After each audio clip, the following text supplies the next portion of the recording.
Hey guys, and welcome back to another flashlight review. Today we're going to be looking at the RovyVon E8, and some of you might have already seen my review of the E1. It's one of my favorite keychain flashlights, but just when I thought things couldn't get any better, managed to get one of these in the mail. On first glance, looking at it, the E8's pretty similar to the E1, but it does have some special features that you're going to want to check out if you're thinking of getting one of these. Namely, you've got this set of 3 auxiliary LEDs here on the side, and RovyVon were kind enough to send me a free sample of the E8 for the purposes of this review. So anyway, let's have a look at what you get in the box. So obviously you get the light itself. Now you have an inbuilt battery here, and I was actually wondering on the E1 whether it was one of those lithium ion batteries, the AAA lithium ion batteries, but it's not. It's actually one of these little lithium polymer cells here. It's one of those flat cells. This one here is the one I put in myself, so it's basically just an inner loop. You don't get that. It's just completely empty. In the actual box itself, you get a little instruction manual, okay? And you get a bunch of these different rings as well that you can use, attach onto the light. I've just used a generic sort of pull ring thing here. Okay, keychain ring. It actually comes with this one here, which is thicker. Take it out of its little bag. But the issue with this one though is that when you attach it, it needs to sit this way. Okay, so if I've got it sort of in my pocket or something like that, I find it just takes up a little bit more diameter, so I'd rather have this one that fits in these little 2 holes on the side. So this one's not going to fit through in this direction. You have to turn it this way. So nice little accessories. Not just that, but you do also get this clip here. And when I was out doing reviews for this light and a few other lights, I found this to be really helpful because I just attached this to the top of my helmet, my bike helmet, and this functions as a nice little makeshift headlamp. So it does work. It's very sturdy. RovyVon also include a spare rubber gasket, and that is in case you lose this one here on the side of the light. Okay, I don't think that's going to be too common. You'd have to really tug at it.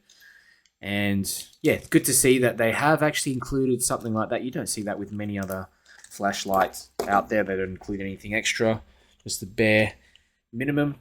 I've got a few other lights here as well. So like I was mentioning, I've reviewed the E1 before. So that's the E1 here to the left. And I've also got the RovyVon E8 here to the right. So the E1 and the E8, pretty similar in size, construction-wise, made of the same material, except the E8 is transparent. I actually like the look of this one. Looks really cool, in my opinion. You can also access both internals to put in an extra battery in there. The main difference though with the E8 and the E1 is that, yeah, you just have these special auxiliary LEDs here on the side, which I'll go through later. And of course here I've got the RovyVon E8 on the right. And I would say this is almost like a smaller version of the E8. It doesn't accept any kind of additional cell in there, which is the big advantage you get with the E8. But you've got these 3 auxiliary LEDs in there, as you can see as well. Okay, about half the size, but again, you're going to have less runtime on that one. Ever since receiving my first RovyVon light, the A8, I've been so impressed with their quality. I think they make some of the best quality keychain lights around. E8, the E8 here is, by far no exception. And the body is made of polyamide, very tough material, and is machined quite well. Doesn't look cheap. You get a lot of these plastic flashlights that just look like they've been printed off and knocked off in about 5-10 minutes or so, but this one really is constructed quite well. The machining especially, there's no rough spots, inconsistencies. And yeah, like I mentioned before, I really like how you can see through my model as well. And the interesting thing is that there is actually a little glow in the dark section here. So this little bit here where the battery is, just down the center, it's hard to see, but this little strip there that runs through, that bit actually glows in the dark. Okay, and underneath the bezel as well, this little strip here. Okay, glows a lot better than the E1 version because obviously it's transparent, you can see through it. And I find it's quite useful, especially at night time. If you've got the light on your bedside table or something like that, it's very easy to find it. And you've got the head here made of aluminium, thankfully, because it does get pretty hot. So some nice heat sinking. Okay, got the dual TIR lens as well. So pretty much the same lens that was included in the E1. You've got two SST20s in here, 6500K. I do prefer that model because it is brighter. But you can also get these this model in the 4000K, which is warm white, if you prefer that tint. And the bezel, as you can see, it sits flush. The lens sits flush with the bezel. Okay, it would have been nice if it was recessed in there a little bit because it does protect that lens more. If you look on the side of the light, you can see there's three teeny little LEDs there. They're actually larger than the ones on the A8 though. You've got the 365 nanometers UV LED. And I like how they've used that one because it produces less visible light.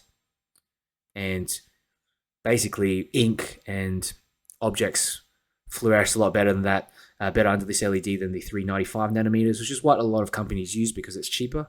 You've also got one 625 nanometer red LED in here, and you've got one 4000K warm white LED right in the center as well. And like I said before, one of the coolest features of this light is that you can actually add your own AAA cell in there as a backup battery. And I don't understand why a lot of companies don't do this more. Okay, just didn't explain that, but basically there's this little latch here. Undo the latch with your fingernail, very easy. Flip the light open, and you can put in another battery. Okay, when you're running the light off this cell, though, it's not going to be as bright as if you're switching over to that lithium polymer cell. You do get lots of additional runtime from that AAA cell. Okay, so I'll just go through the UI, show you how it works. Now, light is currently locked, so you've got to press 4 times the top button to unlock it. 1, 2, 3, 4. Okay, then you get that green light that sort of flashes to indicate that it's on. You can lock it again, 1, 2, 3, 4. Okay, and that blue light flashes to tell you that it's locked. Okay, so pretty simple, lock, unlock. And essentially you've got this top button there that operates the two main LEDs on the head. Okay, you press once to just access moonlight. This was the one that I was using at night, just attached to my helmet. That was really good enough, even though it doesn't look like much here on camera, that was good enough to illuminate my phone, to illuminate the camera, to just see what buttons I'm pressing, to illuminate the torch lights themselves that I was picking up so that I knew what I was actually handling at the time. And I like how it's just so easy to access that moonlight mode. Just press once and that's it. You know, there's no chance of you in the middle of the night picking it up and pressing the button and getting into a mode that's too high. Okay. Now, if you want to access some of the low, medium, high modes, double press. Okay. It actually uses the memory mode of the last mode that you've had in there. So, yeah, basically double press and then you cycle low, medium, high. Okay. Low, medium, high. So say if you've got it on low, switch off, double press again, it remembers that low mode. Okay. And you got to press and hold to switch off. Now, how do you switch batteries? So at the moment, when you turn on, you can see that blue light illuminated on the left side. That means that the built-in battery, lithium polymer, is activated. Now, in order to switch, turn it on to moonlight mode first, and then triple press. Okay, and as you can see, this green light lights up, and that indicates that the backup battery is now being used. Okay, and yeah, it's not as bright, but it's still pretty decent. So in order to activate the high mode, the momentary high mode, just press and hold that top button when the light is completely off. Okay, you can also triple press the top button to activate a strobe mode, as you can see. Now, we'll go into the bottom button. So the bottom button here basically activates auxiliary LEDs. So if you press it once, it activates the general, I guess the warm white LED. here on the side, press it once more. Basically just cycles between the low and high. Turn off, okay, by holding. Double press the bottom button and you've got access to that red LED. There's a few modes in here. Just press once the bottom button and then you've got the flashy mode. You've got a slower flash mode and yeah, basically back to that full on mode. Okay, press and hold to switch off. Now, to activate the UV mode, it's 3 presses of the bottom button. Just want to point it away from my eyes. Okay, pretty simple. Just press it off. You can even turn on, say, that one there just with one press and then double press and then switch to one of the other LEDs. I like how RovyVon have separated out the 2 buttons so that this one's designed just to operate the auxiliary LEDs, and they've also hidden the UV mode with 3 clicks so that it doesn't sort of activate when I'm cycling through the other 2 modes. Okay, I think that's quite helpful because I don't want to don't want to activate that when I'm looking at it accidentally. I want it to be very intentional that I've got to press 3 times to activate it. Okay, got some ceiling bounce tests here, and you can see here on the 100% mode, activated that 100% mode or high, and the E8 starts stepping down almost immediately. You can see here by the 3-minute mark, you're hovering between 20 to 30% of the total output, and that's to be expected, especially with these smaller keychain lights like this. If they don't step down fast, you're going to get some damage to the electronics. It's good that you've still got this nice heat sinking head here made of aluminium. You can also activate it to 100% again by turning off the flashlight, turning it back on, but again it just steps down pretty fast. So here's a second ceiling bounce test, and I've activated the E8 on medium, and basically you've got 100% output the entire time. I've ran this test for 20 minutes and there are some very minor fluctuations, but it pretty much stays between 90 to 100% of its output. So it's good to see that there's a nice consistent output and consistent light output on that medium mode. I think it's useful. So in terms of the beam profile, the E8 produces a surprisingly throwy hotspot. It's got a larger concentration of light in the middle, but you do have a lot of usable spill on the edges of the beam as well. Some considerations you will want to be aware of.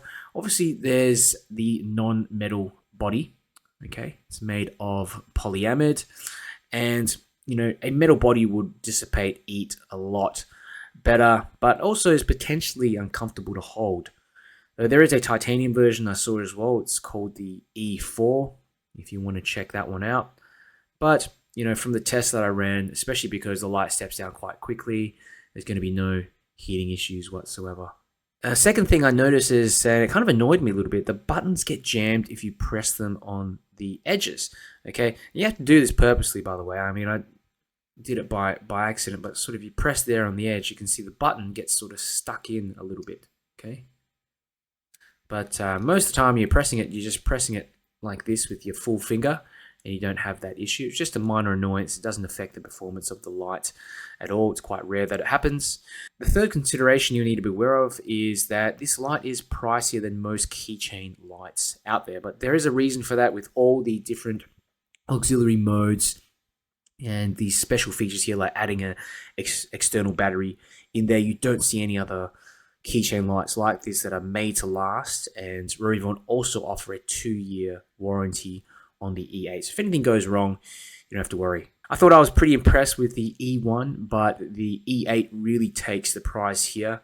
These auxiliary LEDs was something I really liked on the A8, but the battery capacity was just too low for me to take seriously on that light as an EDC. So, the E8 I think is just as bright as some of my 14500 cell flashlights, half the size as well, lighter. And that ability, again, just to add an additional primary cell in there, I've got an inner loop AAA in there, is my favorite function. I mean, that's another 900 milliamp hours. It's 3 times the capacity of this internal battery. So, I mean, if you think this thing can really not just function as a basic keychain light, it can also function as your EDC flashlight as well, even if you're going for a walk or something like that. So, yeah, do wonder why no other companies really do this, but yeah, really hats off to RovyVon for including that feature. If you're interested, check out the link in the description. I do have a special discount in there if you want to get one of these E8s. If you enjoyed the video, do me a favor and click the like button because it helps me to get my videos out to more people.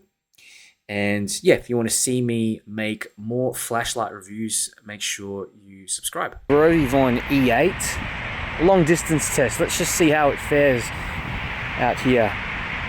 That's the highest mode, which basically is high mode, and quite impressive. It reaches to that field. That's about it, that field in the center. But what I love about it is that it has such a large hotspot. A little EDC light, keychain light like this, you don't want something that produces too small of a hotspot. But at the same time, you do want to, for me anyway, I do want to make sure I can see a little bit ahead in the distance, kind of preempt what's going on, and quite impressive. I mean, as you can see, it's holding its output fairly well too. You can actually turn it on and just cycle through these modes: low, medium, high. Okay, the low mode's a bit too difficult to see here in camera. Medium, it's easier there. There we go.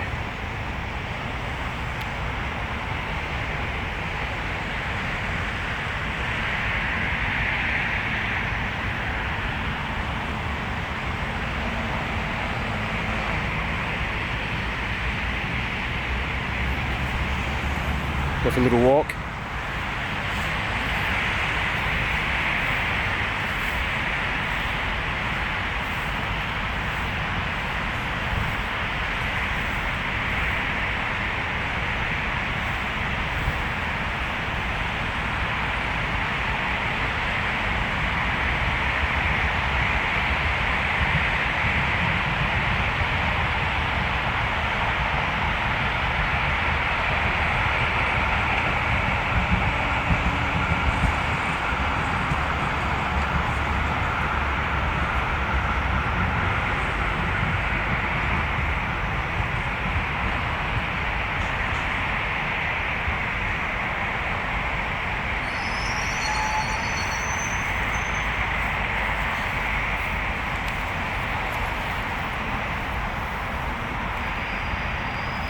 The RovyVon E8, and that is on the highest mode, and you can just see, I mean, even with a little keychain light like this, super impressive. I'll show you the other modes. Okay, so you got the low mode, barely able to see that. Okay, oops, there we go. So low, yeah, up close. Actually, it's not too bad up close. You can see it for, you can just use this mainly as a very up close tool for looking to your bag or a few meters ahead of you. Second mode, medium. Again, it does reach the back of those trees, just tinting them, but you can't really see all too much. If it was pitch black, that'd be a different story. Okay, with ambient light, and that's the highest mode. Very impressive with just a little keychain light. Go for a little walk and you'll be able to see just how it looks. Green pattern.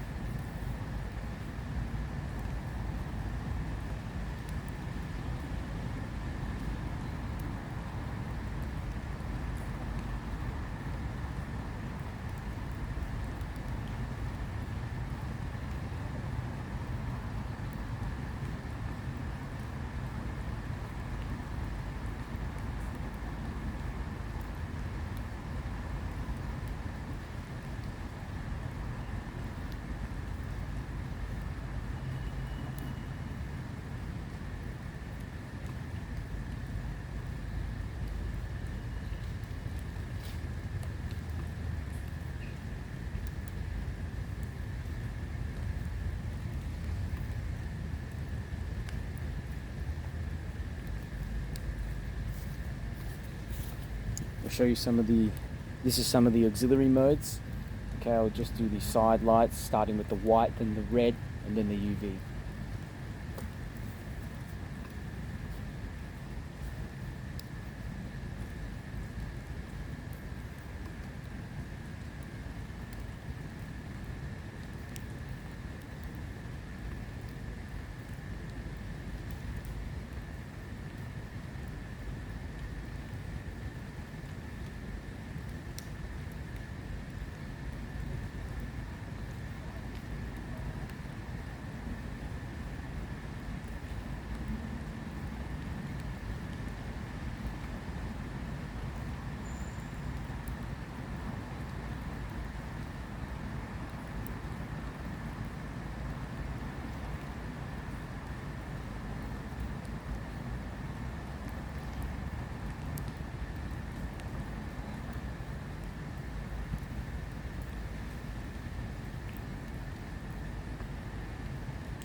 RovyVon E8. That's on the high mode, or the highest mode really that you can put it in. And for a keychain light, that's really impressive. Look at that, there's a spider there. I don't know if you can see it. It's a pretty big spider. Just caught it. And without that light, you really wouldn't be able to see it at all. You can see it just going through its web right in the center of the screen there. Just using my phone to record this, so it's difficult to get up and personal really. But that could be right in the middle here. Lots of spill, but a centralized hotspot in the center that will throw significant distance. I mean, considering how small this light is, it's just so impressive.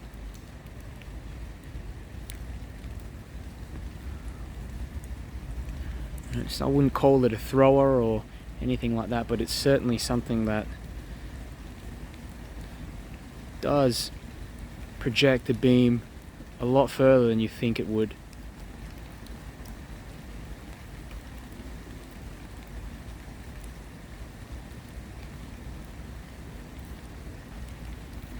RovyVon E8 on the highest mode. Pretty impressive. Lighting up this basically little tunnel.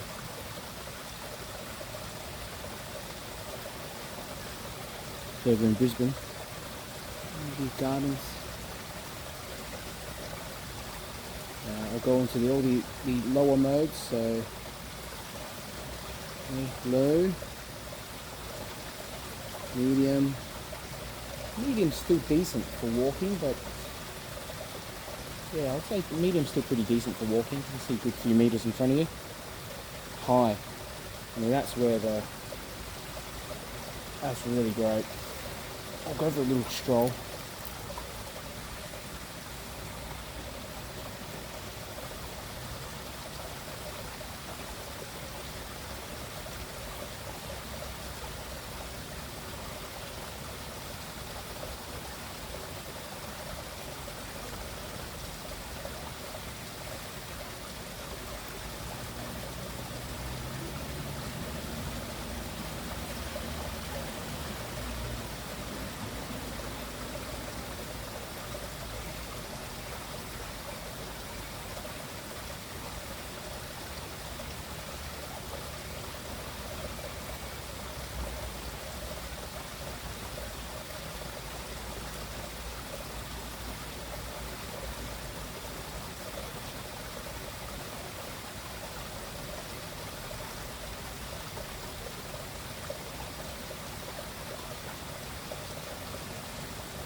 Let's go for a little walk with the E8.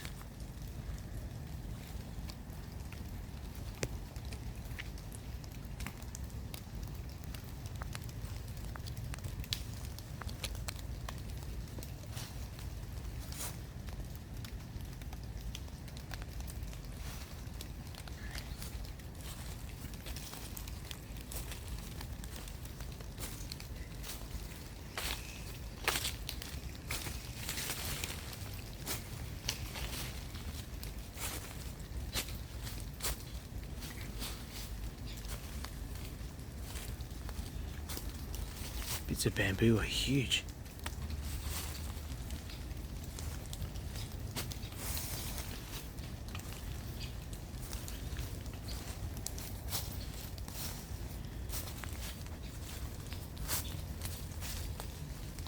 Spider.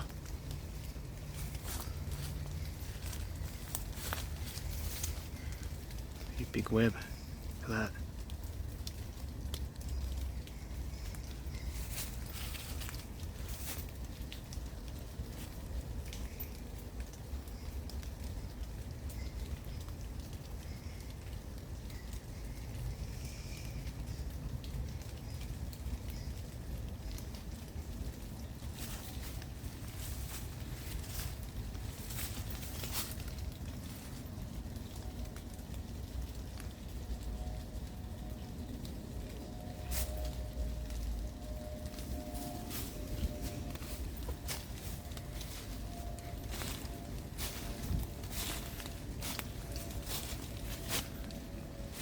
Another spider in the center there.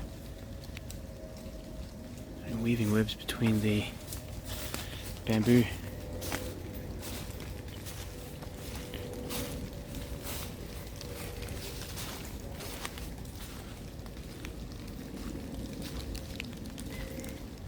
Just enough brightness to see ahead in the path, and even further up as well.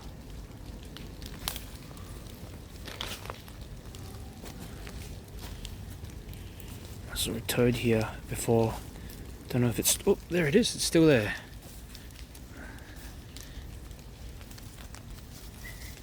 There it is. Just turn down the brightness a little bit. Where's it gone? There. It's medium brightness.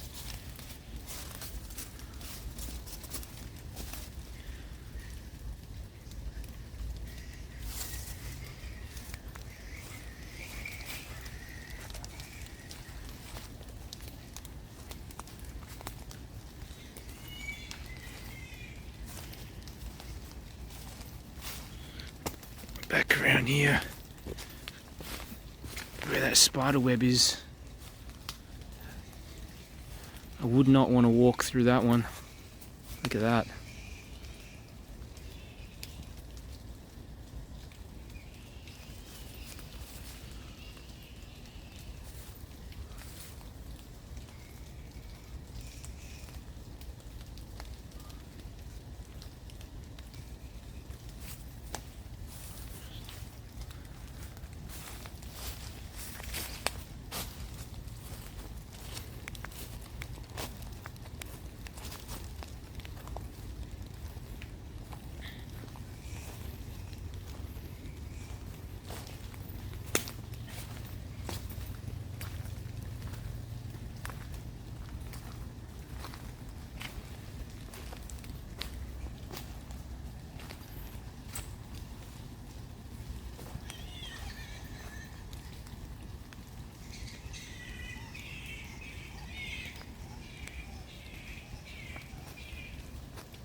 Those animals are having a good time up there.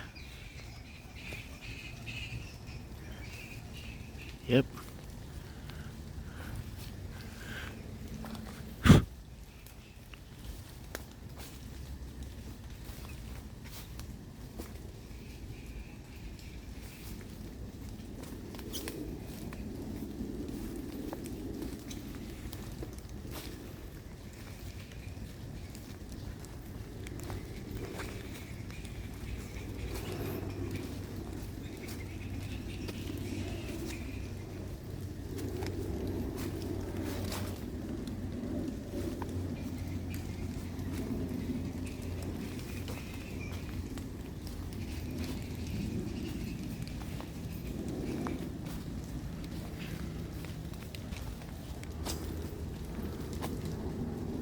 RovyVon E8,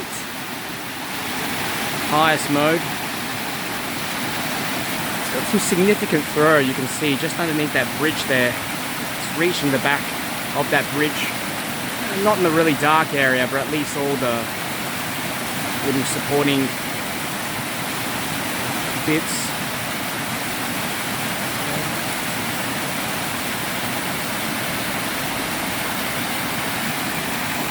Some decent illumination through the water as well.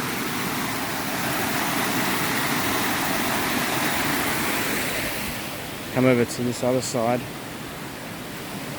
Check that out. You just wouldn't expect a little keychain light of this size, eaten by mosquitoes, to be able to throw that far, make it through the water especially. Doesn't really get through all the way out the back. Underneath you can see, but it doesn't make it through the water. You can see a few leaves here on the right.